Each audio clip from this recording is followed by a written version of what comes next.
Elder Scrolls V, Skyrim. I've played it. Chances are you've played it. Chances are you've got hundreds of hours in the game, if not thousands. If not, in some cases, I'm sure tens of thousands. Skyrim is a game that came out, I believe, in 2011, and it is a monument in the video game world. It's one of those games that was revolutionary when it came out and changed things in a lot of ways. It's one of those games where, the week of its release, people called out of their jobs, canceled all their plans, disregarded all their social obligations, professional, personal obligations. I'm locking in playing Skyrim. People didn't shower for weeks when the Elder Scrolls Skyrim came out, probably. How old was I? I can't do the math off the top of my head right now, but I was a teenager when Skyrim came out, and I was the perfect age to say, you know what? I'm skipping school, I'm skipping out on my homework, I'm playing the game. I don't want it to be doing this. I want it to be a station, there we go. I want this to be the view. Wonderful video game, Skyrim is. It's one of those games where, it's riddled with flaws and inconsistencies and silly glitches and things that don't make sense. And it's one of those, in some ways, almost so bad it's good kind of games. But at the same time, it truly is a masterpiece of a video game. And it truly is just a marvel. It's a technical marvel for the time, and even probably now in some ways. It's a legendary video game. No pun intended, because the highest difficulty in this game is called legendary difficulty. I could praise Skyrim all day. And for the entire 13 or now 14 years or so that the game has been out, that's almost all I've done, is praise this game and heap love and adoration into this game. I've played it more hours than I could count. I've tried more builds than I can count. Obviously, as the meme goes, often falling back onto a good old classic stealth archer build. That's a bit of a meme in the Skyrim community, is that no matter what style you try to play, you somehow always wind up being a stealth archer, because it's one of the more fun options in the game. That all changes today. I'm sorry to say, Bethesda. But that all changes today after my experience playing Skyrim this evening. And I'm going to get into it a little bit now. Here in the background, you're looking at, this is Lakeview Manor. This is a house I was in the middle of building just now. That I had to pause the game, not literally, obviously. But I paused my time playing the game because I had to come on and record this video here. And tell you what happened. And explain to you why. I don't care if you've been... Is the camera on this side? I've been looking at the wrong side the whole time. And explain to you why. I don't care if you've been playing this game since release and you have 50,000 hours in the game. I don't care if you were put onto the game after one of its 300 re-releases and you're a newer fan of the game. I don't care if you developed the game. The love for Skyrim ends now. It ceases today. And by today, I mean the time of this video uploading. I don't know when that's going to be, not the time of recording. But as of this video being uploaded to my YouTube channel, Eglowitz Variety Show, the love for Skyrim is canceled. Skyrim is canceled. This evening, I had such a horribly frustrating evening playing Skyrim just now, and it makes me wonder how anyone could ever want to play this game ever again. And I'm going to explain all of it to you now. So as I mentioned before, it's a very common trope and thing to joke about in the Skyrim community that players often fall back on playing a stealth archer build. Maybe one playthrough you want to try being a two-handed warrior, as in you use two-handed weapons, and such as battle axes and great swords. And maybe some playthroughs you want to try using one-handed weapons and shield. You know, maybe you want to try using a mace and a shield. Bah, bah. Maybe some games, some playthroughs, you want to try being a mage and use purely magic. Maybe some playthroughs you want to try a combination of those. But every playthrough you fall back on being a stealth archer. It is the most fun gameplay option, granted. So, this most recent playthrough of Skyrim that I started, it must have been mid-December. It seems to be a winter thing with Skyrim, you know, kind of in the middle of the winter. People come back to revisit the game and start a new save or revisit their old saves. I decided this most recent playthrough of mine, I was going to do a pure mage build. A build I actually had never attempted before. I've toyed with magic in some of my playthroughs before, but I've never, ever done a playthrough and said, you know what, I'm going to focus my energy specifically into magic and being a mage and doing all the magic quests and learning all the spells and maxing out all the skill trees having to do with conjuration, illusion, alteration, destruction magic, and there's another one I'm missing. Conjuration, did I say that? Restoration is the one I'm missing. That's a perfectly valid school of magic, isn't it? That's a joke. It's a reference to something one of the characters in the game says. And I was having, honestly, a great time exploring my pure mage playthrough. I was learning new things about the game, about myself. I was having fun toying with different combinations of spells. I was using my brain in a real way to creative problem solve. I was having, and I say this phrase kind of jokingly, but I mean the sentiment behind what I'm saying here. I was having some of the most epic gamer moments I had ever had in the history of my playing video games before. Say you walk into a cave, and it's full of bandits. And you have to stop these bandits, and you have to kill them all and steal their loot. You know, when you're a stealth archer, it's easy enough. You just kind of hang back and shoot them all with your crossbow, fair enough. But when you're a mage, you can't just blast fire at all of them, because you run out too quick of your magic. So, I gotta be a little creative here. Maybe I'll cast a fury spell at one of them, and now they all turn on each other. And while they're fighting, I'll conjure up this flame beast, a flame, I don't know how to pronounce it, Atronach, that will launch fireballs at them while they're fighting each other. And then while they're doing that, my buddy that's traveling with me will summon her little wolf, and the little spirit wolf will go attack them. It's a lot of fun. And it really encourages you to think outside of the box, think differently, and problem solve in a fun way that I had not experienced with this game in a very long time. I was having a blast. There's one instance in particular, actually, that I had during the quest where you are helping the man in Dawnstar reassemble the Maroon's Razor, the man who runs the museum in Dawnstar. And you have to go to a couple different hideouts to retrieve different pieces of this razor and then assemble them all and such and such. So I was up to a part where you go into one of the hideouts to get I believe it's the actual blade of the weapon.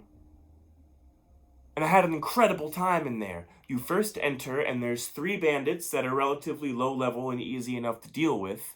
However, behind a secret, or not so secret, but a secondary door inside of this hideout, there is a much more powerful mini-boss-like enemy who you must defeat in order to claim this quest item that you need. And this guy is so strong that he one-hits you, and I could not, for the life of me, figure out how to beat this guy, because he gets close enough and he one-hits you. So I was trying different things. I was trying, can I summon my flame monster? No, he one-hits him too. Can I just, fire on him? No. He's too strong for my illusion spells. That's not going to work. However, can I beat this guy?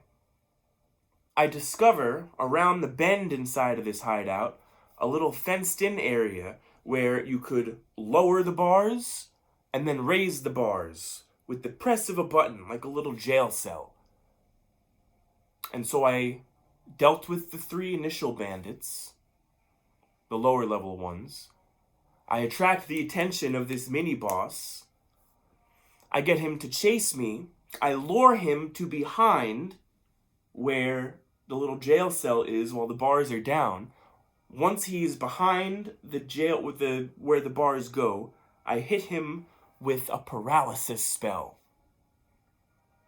He's paralyzed. I exit, press the button, the bars go up, he becomes unparalyzed, but guess what? Now he's stuck in this little faux jail cell that I made, and he can't get me. So I'm free to stand at a distance and launch fireballs at him, and he dies. And I get the razor and I go about the rest of the quest. Oh my god. It was a delightful moment. Delightful. I actually have a picture on my Switch of him trapped in the jail cell that I will superimpose in the editing process here so you can see it. It was such an epic gamer moment. I felt so accomplished. Oh my god. All that to say, I'm truly having an incredible time at this point in the story, at least, past tense, exploring this build. Having fun with this mage stuff, this wizard stuff. I'm the archmage of the college. I'm the hero of the friggin' hold. All of that changed today. Because I decided to try another something new in the game. And this other something new I decided to try was building my own home. You see, if you're unfamiliar with Skyrim, there are several ways in which you can obtain a place to live. I already had a place to live because I was the Archmage of Winterhold College. That basically means I was the head of in charge at Winterhold College. I was the dean, the principal, the president, superintendent, whatever you want to call it, of Winterhold College, the Mage's College. A position I earned. Comes with a place to live. On the campus. The Archmage's quarters. Cool little place to live, but unfortunately you cannot have a family live with you there. I'm at the point in my playthrough where, you know what? I think I want to have a little Skyrim family for my mage character here. So at that point, you have several options. You can either buy a home in one of the cities in Skyrim, such as Solitude, Whiterun, Windhelm, Markarth, Riften, Solitude. I think there's got to be one more I can't remember, or maybe even a couple, because there's a number of holds. Or you can purchase a plot of land on which to build your own home. The pro of purchasing land to make your own home is that it is significantly more customizable. Significantly. You see, the homes that you can buy in the cities, the pre-existing homes that you can buy, you are severely limited in how customizable they are. The layouts are the layouts, the floor plans are the floor plans, etc. You may have some options in terms of, do you want to make this room an extra bedroom, or do you want to make it a little alchemy room? But, by and large, the houses are what they are.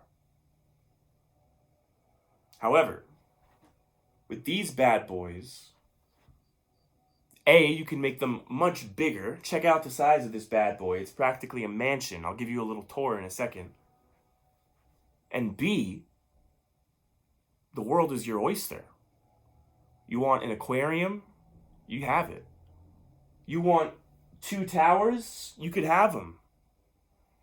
I know you can only see one here, but there is 2. If I jockey around a little bit there, I don't want to fall off this cliff here, but if I go around, you can see the second tower in the background there.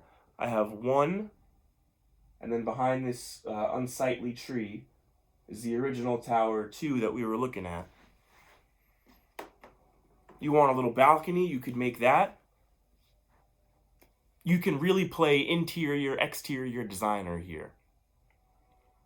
In my playthroughs past, I've mostly, with the exception of maybe once or twice where I tried to build my own house, I have mostly purchased the pre-made houses. I'm doing a pure mage build this time. I say, you know what? We're doing things different. Let's try something different. So I purchased this plot of land adjacent to the neighborhood of Falkreath. I don't know if neighborhood is the right word. The settlement of Falkreath.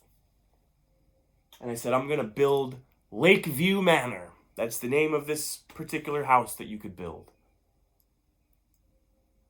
And to be honest, as I began the process of building the house, I quickly realized that's the trade-off. The con of all this customizability and size and the cool factor of these buildable houses is that you have to build them. And the process of building them, to me at least, is not fun. It is tedious, and it's just not as much of a good time. It made me actually not want to even come back to playing Skyrim for a little bit, because I kept on thinking, man, if I pick up Skyrim now, I'm building the house. I got to keep making progress on the house. I don't feel like doing that. But, you know, I kept thinking to myself, it will be worth the wait. I will build this house, and yeah, it'll take some labor, and it'll take a couple of real-life hours. I'm not even talking in-game hours, because, you know, time moves quicker in the game. It will take a couple real-life hours to procure all the materials, all the logs with which to build the support beams with, all of the nails with which to nail everything together, all of the locks and hinges for the doors. That's how detailed the system is by which you have to build your house in this game. You have to make hinges for the doors, lock fittings, locks. You have to make sconces for the wall. You have to do everything. All right, fair enough. I know what I signed up for. But man, isn't it going to be sweet when I finish this thing? Won't it be? Now, allow me to show you something here in the game as I approach ever so slowly the point I'm getting at and the thing that I'm so upset about today that's prompted me to make this video. Take a walk with me here. We're going to exit our little scenic view over there that I set up so you could have something nice to look at. And we're going to come to this little station over here. When you first buy your plot of land, this is all that is there. Everything else, the rest of the house, you have to build from scratch pretty much. And the only guide or assistance that the game gives you, okay, in making your house is this little book. The Beginner's Guide to Homesteading. I'm pretty much a beginner at homesteading. This book looks like a good book to me. Okay. So I flip through the book, I read the book, I kind of have an okay understanding of what we're doing here and how this goes. Alright, I get it. Alright, you build a small house, you make an extension, then you have several options for add-ons and new wings that you could add. Alright, I'm kind of understanding this. This seems like a process I could do. Now, allow me to find another scenic viewpoint for you while I continue with the rest of the story here. I don't think I need to show you anything. Here, that's actually kind of beautiful. I wish I knew how to get rid of the heads-up display so you could just look at the... That's fine for now. So here's my understanding of how building the house works in Skyrim. You make the first little area, you make the much bigger area, and those two are set in stone and they're locked. And no matter how else you want to build the rest of your house, you're going to have this little entryway area, and you're going to have in the back this bigger kind of house, you know, the main house area. After that, however, is where the customization begins. Actually, I lied. There is something else. We're going to go back to the homesteading guide over there.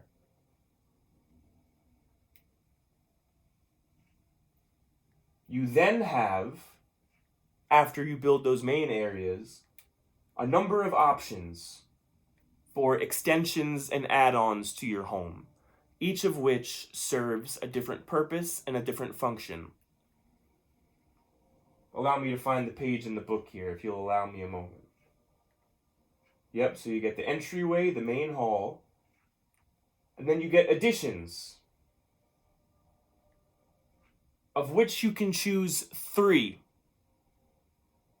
You can have 3 additions.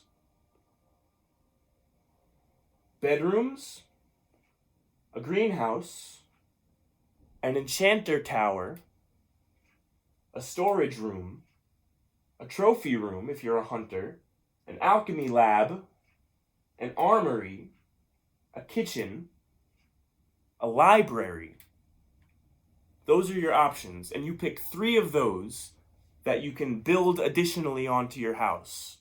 Each of which, mind you, will require you to gather even more materials and even more resources and take even more hours and manpower to build. So, knowing that I only get 3 options here, I was thinking very carefully about which 3 I would pick. So I think to myself, okay, I'm doing this mage build, right? One of my favorite things about trying out this mage build I've been doing is getting more seriously into enchanting and alchemy. 2 aspects of the game that previously I had not spent very much time with. In previous playthroughs, those were not skills that I really honed in on. I played with them from time to time, but they were not things I dedicated time and skill points and perks points into. So, 2 of the options being an enchanting tower and an alchemy lab, I'm thinking to myself, yes, those 2 are a no-brainer. And then I'll figure out the 3rd one after. The 3rd extension, what will it be? I'll figure that out later. So, I build. I'm going to show you here. We're going to take another little field trip, take a walk with me. I'm going to show you everything from the exterior for now, because I have more to show you on the inside later. This is my enchanting tower that I built. Looks pretty nice, doesn't it? And then if we circle around here, if we go to the back of the house, then you'll see the 2nd tower back here. And this is the alchemy laboratory back here. All right. So, I go on to Google.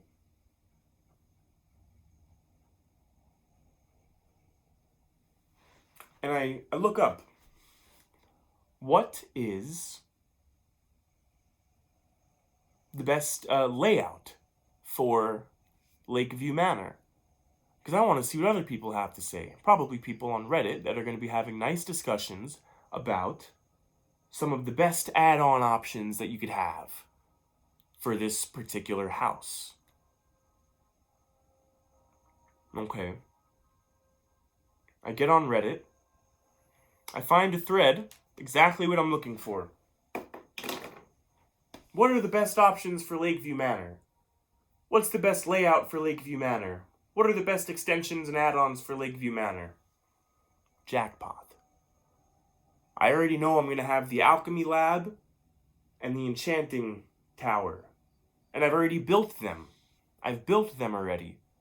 Because I know I want them. I want in my house to have an enchanting table and an alchemy table. That's an important clarification, actually. The reason that I build the enchanting tower and the alchemy lab is that in my home, I want an enchanting table and an alchemy table. So I Google it. I'm on this Reddit thread. And what does everybody in the Reddit thread say? Hold on to your socks if you can believe what I'm about to say. Everybody in the Reddit thread says, okay, this is cool or that one's cool, but whatever you do, don't build the enchanting tower. And don't build the alchemy lab. I'm thinking to myself, what? Why not? I already did. I keep reading the comments, and it turns out that you can get an enchanting table and an alchemy table in your house in Lakeview Manor without even having to build the add-ons for it. So essentially, what this means is that the enchanting tower here and the alchemy lab here are a complete and total waste. And that's waste, W-A-S-T-E, not W-A-I-S-T, of 2 very valuable extension slots, being that you only get 3 of them. So if they're wastes of slots, if they are wastes of extensions, that means that the resources and time and energy and effort and Googling where to get lumber, where to get corundite ore, and all these other things was also a waste. And being that once they are built, they cannot be unbuilt, that means that this whole entire house, this whole entire manor, that I spent all this time building, all this money in-game building, is a complete waste. It's a complete waste. Because if I could have had the alchemy table and the enchanting table in the house, regardless of whether or not I had the extensions called Alchemy Lab and Enchanting Tower, why do I need the extensions? Why would the book that is supposed to be your guide on how to do this not say, hey, before you build these things, just so you know, you can get these tables in your house to serve the function without needing dedicate the whole add-on slot to it. Why would that not be there? Unless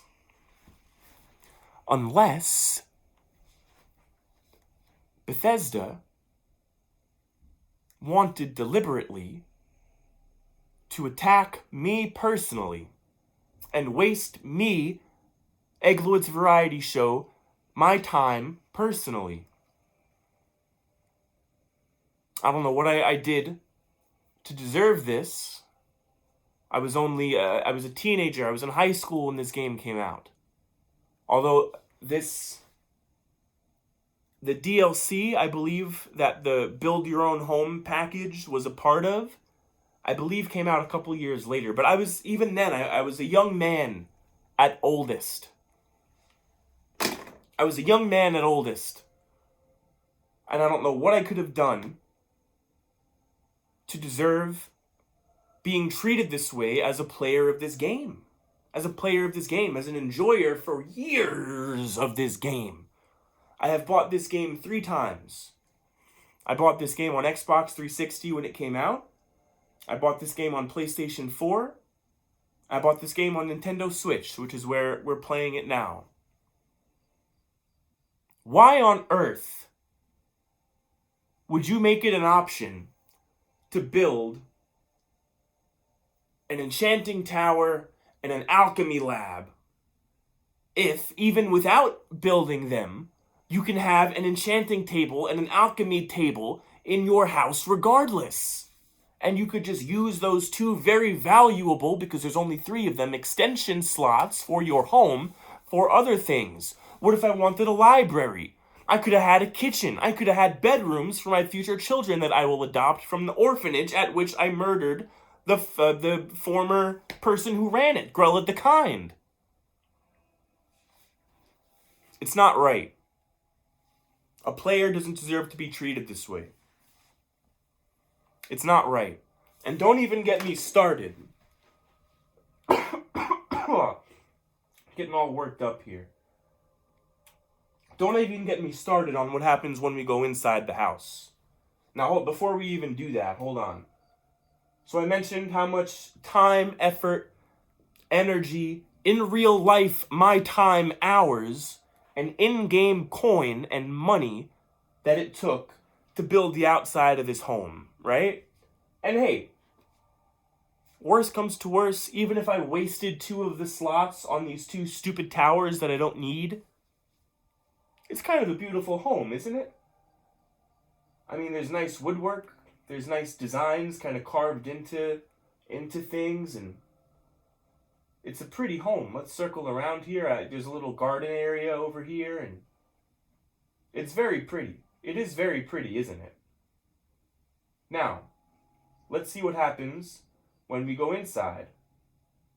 After spending hours upon hours building this home, trying to figure out where to accumulate all the resources for this home, this is what the inside looks like once you build it. Oh, wait a minute.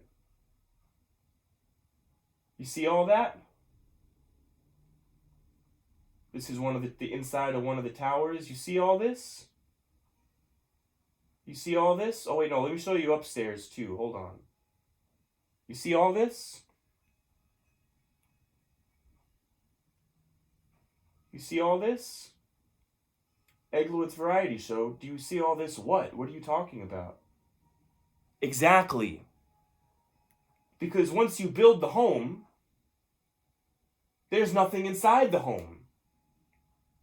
Okay, how do I get stuff inside the home? Well, check this out. Check a look at this little table here. It's a workbench. There's one in here. Okay. Let's go into this room. There's one. Yep, there it is. There's one in here. Here's one of my extensions, one of my labs. There's one in here. There's one in here. Guess what? There's one in here. I have a feeling that if we go upstairs, I don't remember checking for sure, but my gut tells me if we go upstairs, oh baby, there's one here. Is there one in here too? No. Okay, now let me go to one and show you what these things are that I'm talking about. These are workbenches, as I believe I mentioned. And you now have to accumulate even more resources to put simple things that should be included with the home inside of your home. You want something as simple as a chair inside of your home? Well, guess what? You got to get more logs, you got to get nails. You want shelves? Guess what? You got to get logs and nails. You want a goat head? You got to get stuff for that. You want a fireplace? You got to get stuff for that. And guess what? I just so happen to have the stuff for a fireplace, so I'm getting one right now. Where is it? Oh, woohoo, now we have a fireplace. Enter warmth into my cold, lonely heart. As if having to do all of that for the outside of the home wasn't enough, you now have to repeat the process for the inside of the home 10, 20-fold to have a decorated inside of your home. And I can hear the comments now.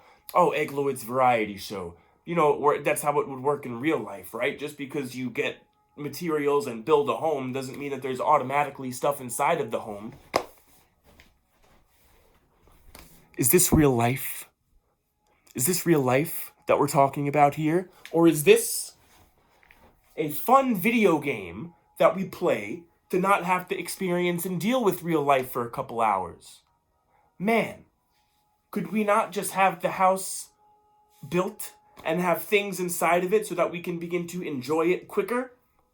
Or better yet, when you purchase a home in one of the cities, as I mentioned before, one of the cities that offers pre-designed houses that you can buy and live in.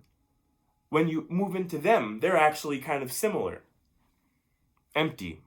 But you can go to one of the officials in charge. What are they called? Stewards. The Jarl has a steward? Is that what I'm thinking of? Yes, exactly. one of the people that have power in the city, and you can talk to them and you can say, hey, for 1,000 gold, how about you hook up my house with a little bedroom, a little kitchen? How about for 2,000 gold, I get a little alchemy lab, yeah? Can we do that? No. Apparently not. When you build your own house, you have to do every darn thing by yourself. You cannot go to somebody and say, hey, is it possible that I give you some money and in exchange for that money, I could get some weapon racks or I could get some wall sconces for my home? No. You want wall sconces? Guess what? You're going hunting for goats and you gotta go find iron and make your own freaking wall sconces.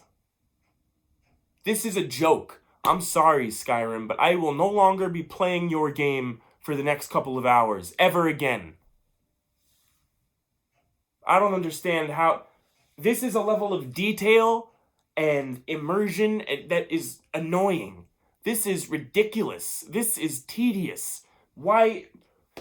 So if we're so focused on real life, right, and being realistic, as in, okay, yeah, you build a house and it's empty and then you have to make everything yourself. Okay, because when you build a house, there's not stuff in it. Okay, guess what exists in real life that we could hire and take care of stuff like this?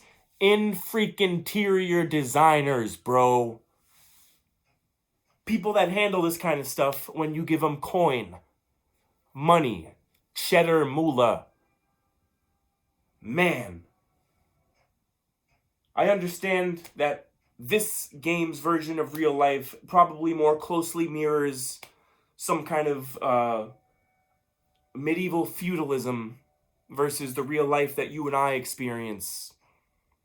But this is not right. I wasted hours and hours in Google searches and energy and time trying to figure out how to build this house and trying to get it to have the things I want in it.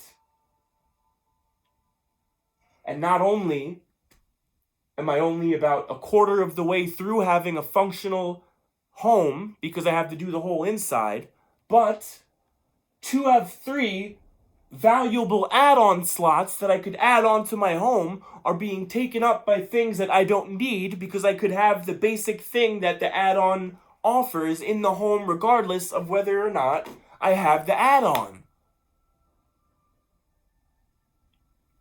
I don't understand. So here's what I propose to you, Bethesda, because I know you're watching this. I'm positive of it. I'm going to get this video to you somehow. Here's what will make me happy as a customer and make me not boycott your game and call for a boycott of your game. Here are my demands. You will contact me. Step 1. Step 2. You will somehow acquire my save data from this game. I don't know how you'll do it, but you will. I'm talking everything. My level, my inventory, my enchantments, my followers, everything. My perk levels that I've done so far, my leveling trees. You will take that data and you will have one of your technicians go digging around in there with a scalpel and little tiny surgical tools. And you will remove this house, this disgusting thing that I made that is useless to me now. In its place, you will put an identical house that will be fully furnished with the works. It will have wall sconces, chests, weapon racks, bedrooms, the whole 9. And it will have 3 add-ons of my choosing. I haven't decided what 3 they will be yet. Probably the library, probably the bedrooms, probably the storage room. You will return the game to me, and I will be rewarded for my time. I will be made whole again by being given the house that I deserve. And you're gonna add a mod that lets you put horses in the stable. Because why can I have a stable but not have my horses live in it? Thank you for watching the Eglowitz Variety Show today. I hope next time I can make a video on better terms and be better company for you. Thank you for watching. Alright, I got a handle on the way I work. I got a handle on the way I don't. I got a handle on the way I ebb. Got a handle on the way I flow. Got a handle on what makes me move. I got a handle on what keeps me glued. I got a handle on that man in the mirror. Yeah, I think I got a handle on that fucked up